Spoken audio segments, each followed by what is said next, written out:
What is up, everyone? Welcome back to another video, or welcome to the channel, whatever. UFC 313 just went down. Alex Pereira versus Magomed Ankalaev, where Alex Pereira lost the main event to a close unanimous decision. But let's just discuss it. I'm first just gonna start off with a couple comments about the prelims. Jordan Santos versus Ozzy Diaz, both terrible, terrible fighters. Uh, who shouldn't be in the UFC, frankly. So yeah, Ozzy Diaz won the fight though. Won the fight though. So yeah, Marion Santos versus Francis Marshall. I thought Francis Marshall won this. Very interesting how they gave it to Marion Santos. Judges don't know what they're talking about. They're stupid. Carlos Leo got a knockout, which is pretty expected. Now, I predicted Armin Petrosian to beat Bruno Ferreira, but Bruno Ferreira looked like, honestly, in a way, another new version of himself who looked actually very good. I would like to see him against a ranked opponent next. He looked very good. You take this version of Bruno Ferreira and put him against the Abus he fought last, Abus Magomedov, the one he fought last. He would have beat that Abus. Very impressive performance by Bruno Ferreira. It looked like Bruno Ferreira was working his way to a decision, which I was not expecting. And then Bruno Ferreira was able to take down Armin Petrosian and submit him with an armbar. Very impressive. Armin Petrosian, I guess he's on the back end of his career now, just as a fighter in general, because I know he was mostly a kickboxer, I believe, before. So, yeah. Interesting, though. I thought he should have kicked more. You have the range, and he just wasn't kicking enough, which I thought that he could have got the win doing that, but whatever. He got submitted. Joshua Van versus Ray Saruya. This was a very interesting fight. I picked Joshua Van to win this, and he did end up winning a decision, which that's what I predicted. Now, I thought the fight was going to be at least closer. Joshua Van's takedown defense is so good, and it just messed with Ray Saruya's game. Now, I was not expecting for Ray Saruya every one of his takedowns to get stuffed like they did. I thought Ray Saruya was at least going to be able to steal a round just off of control, but no. Joshua Van was too good. I would say definitely won 30-27. And very impressive. His boxing, like I was glazing it in my prediction video, very good. Just overall very good fighter. Ray Saruya, very young. They're about the same age, of 22, 23. Ray Saruya, now he has some improvement to do. Now, I noticed a lot of fans are booing when Ray Saruya, the fans are retarded. Ray Saruya was sticking to his game. He didn't get disencouraged by getting his takedown stuff. He kept going for the takedown, and that's how he wanted to win, and that's how he could win, and he kept trying. Did it work out for him? No, but he worked his game, but didn't work it enough. Couldn't land a takedown. Didn't really get good strikes in. He got like a couple good right hands in, but that was about it over the fight. He lost all 3 rounds. But very excited to see Joshua Van's next fight. Going to be a ranked fight most likely. If I'm not mistaken, Joshua Van was ranked number 15 like a week ago, and then they took it away. I don't know. Ray Saruya, can't wait to see another fight of his. He's kind of big for the 125 division, or maybe Joshua Van is small. Let me see their height. Do they have... Okay, they just have the match. But I think Joshua Van is a little short. But also, Ray Saruya is kind of big for 125. Maybe... But yeah, I think he just stay at 125. His grappling obviously needs some work now. He knows what he needs to work on now. But yeah, Joshua Van also just magnificent. Now, Mauricio Rufy versus King Green, Bobby Green. I predicted Mauricio Rufy to knock out Bobby Green, but I didn't think he would knock him out by spinning heel kick, whatever he did. And I missed that knockout. My TV kept glitching, because I don't pay for the fights. So obviously there's going to be some leg glitches. Kept glitching, and I missed the knockout, and then I just see Bobby Green dead on the floor. Pretty unfortunate that I missed it, but whatever. I saw the replay, obviously. Very impressive by Mauricio Rufy. Very impressive. Bobby Green went out cold. Expected, but in that fashion, I thought Bobby Green was gonna put up at least like a pretty good fight and make it maybe go to the second round, but is what it is, you know. Amanda Lemos versus Yasmin. Also, Mauricio Rufy, give him a ranked opponent next. Uh, who should he fight? I would like to see maybe a loser of Patty Pimblett versus Michael Chandler. The loser of that fight would be a very good fight. Or they could do Dariush. Mauricio Rufy called up Benio Dariush for a fight night main event in Las Vegas, and that's actually a pretty good idea. Do that fight. That would be a very good fight. I could see Dariush even winning that because of his grappling, but yeah, whatever. Amanda Lemos versus Yasmin Lucindo. This just came down, and I should have saw this before I predicted this, because I predicted Yasmin Lucindo to win a decision, but I should have saw this before, is that Amanda Lemos was just stronger and more experienced, and that's what got the better of Yasmin Lucindo. Yasmin Lucindo, her grappling just wasn't there. Amanda Lemos was straight up just stronger. That's why she won. She took Yasmin Lucindo down a lot of time. I think it was mostly just countering Yasmin Lucindo's takedown, and Amanda Lemos got her own takedowns. Good win by Amanda Lemos. Can't wait to see what's up next for her. Now, one of my favorite fights, Ignacio Bahamondos versus Jalen Turner. Jalen Turner retired after this fight, which is interesting. I don't think he should have retired, but I'm not him. You know, I don't know what's happening in his life. If he thought he should have retired, then he should retire. Ignacio Bahamondos won, but not in the way I was expecting. He won by triangle choke. Jalen Turner was able to get a takedown. I don't think he shot for a takedown. I can't remember, but I think they got caught up and Jalen Turner was able to get a takedown on Ignacio Bahamondos. I think Ignacio tried to kick Jalen Turner, caught it or something, and took him down. Jalen Turner was on top for most of that round. You would think Jalen Turner was going to get away with that round, but then Jalen Turner looked like he almost let Ignacio Bahamondos get that triangle choke.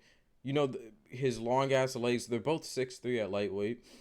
Ignacio Bahamondos, his long legs got him the triangle choke. He locked it up, and Jalen Turner tapped pretty quick. I thought Jalen Turner could have done better as far as defending that. It looked pretty lazy defending that because it didn't even look like he defended it. So, is what it is.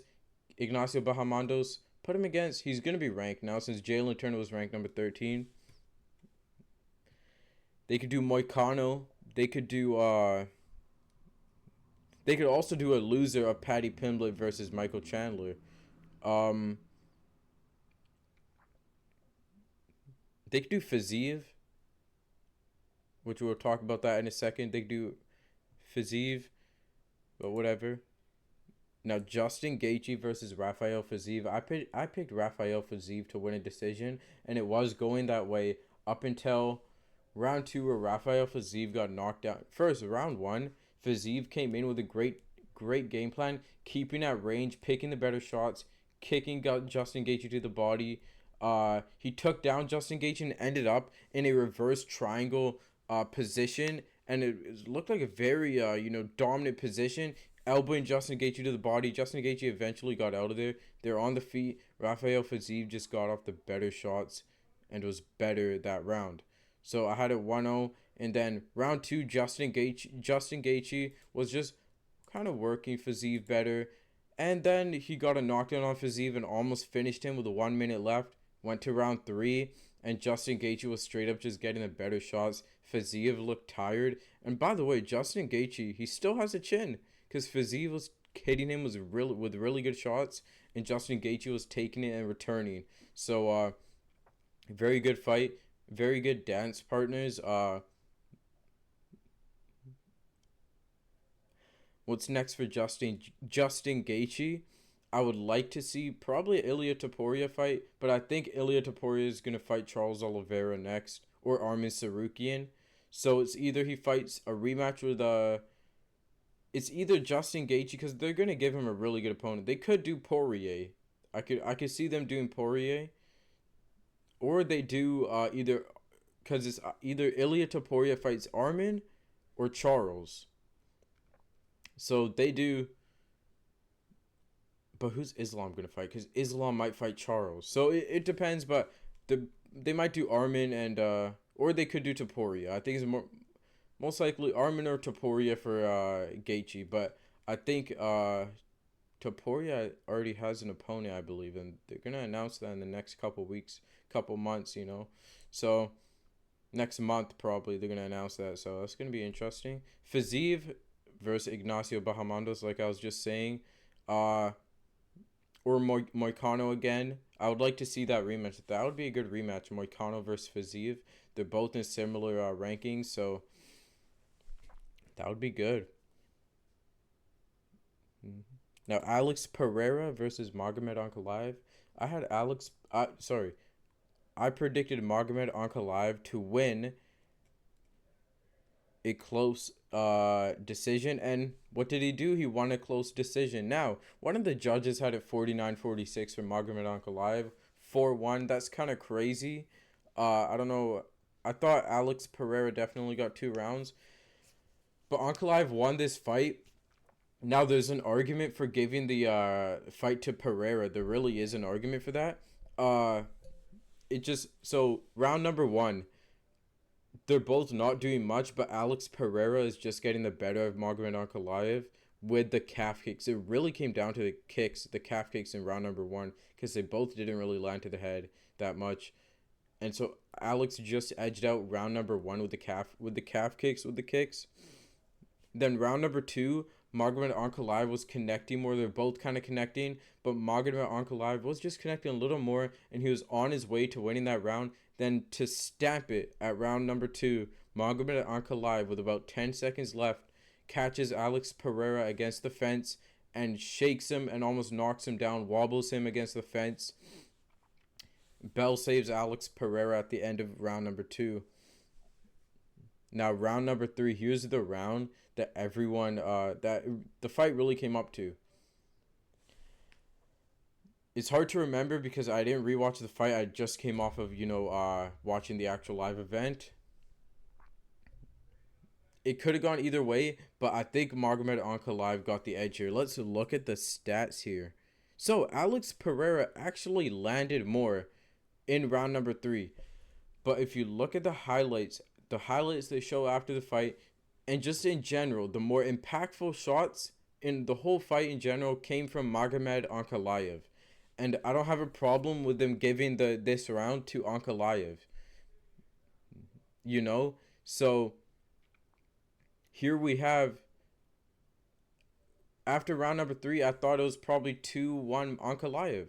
Round number 4 came, and Magomed Ankalaev, he pressed Alex Pereira against the cage the whole time, had control time, a lot of control time. He didn't take down Alex Pereira. Now, he couldn't take down Alex. Now, Magomed has never been the best takedown artist. He's been a good grappler, but not a takedown artist, So I was expecting Pereira to stuff a lot of takedowns like that, but I was at least expecting Magomed to be able to get Alex Pereira down, but he straight up could not. I think the problem people have with Alex Pereira is that his hips are straight up too strong. His hips are too strong to be taken down. And his legs and hips are straight up so strong, people just can't take him down. If you ever wrestled someone with really strong hips and a really good base, they're hard to take down. And doing that in an MMA fight against Alex Pereira, where if you leave your chin open, he'll chin you. It's hard to take him down, and but Ankalaev couldn't take him down, but was holding Alex Pereira against the cage for the entire 4th round, and he was working doing it. They did get separated one time, and I guess I agree with the separation, but he was also working, though. He was working, and he was getting the better strikes. So he was getting a little knees in. I think he got a couple foot stomps in. Actually, I don't know about that. I'm just making that up. Round 4, Ankalaev. It was 3-1 Ankalaev going into round 5, in my opinion. Round 5 hit. Alex Pereira won round 5. He first also Alex Pereira was fading, and clearly in round number 4, and in round 5 it even looked like he was fading. But Alex won round 5. He got off the better shots, hit Ankalaev more.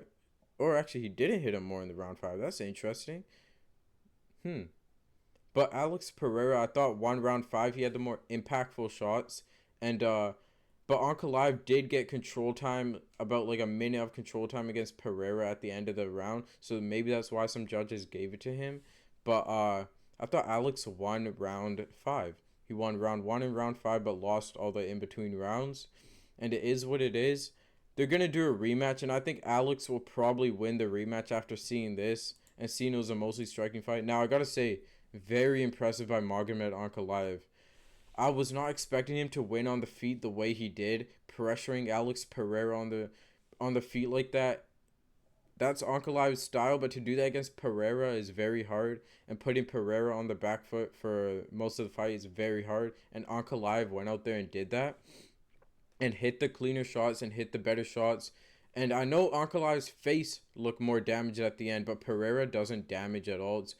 Some people just have different skin, you know. And Ankalaev looked more damaged, but Pereira was more damaged, if you know what I mean. Uh, Ankalaev got the better of Pereira this night. He did work Pereira a little bit. Now I think they're gonna do an immediate rematch, so each of these guys' next fight should be an immediate rematch.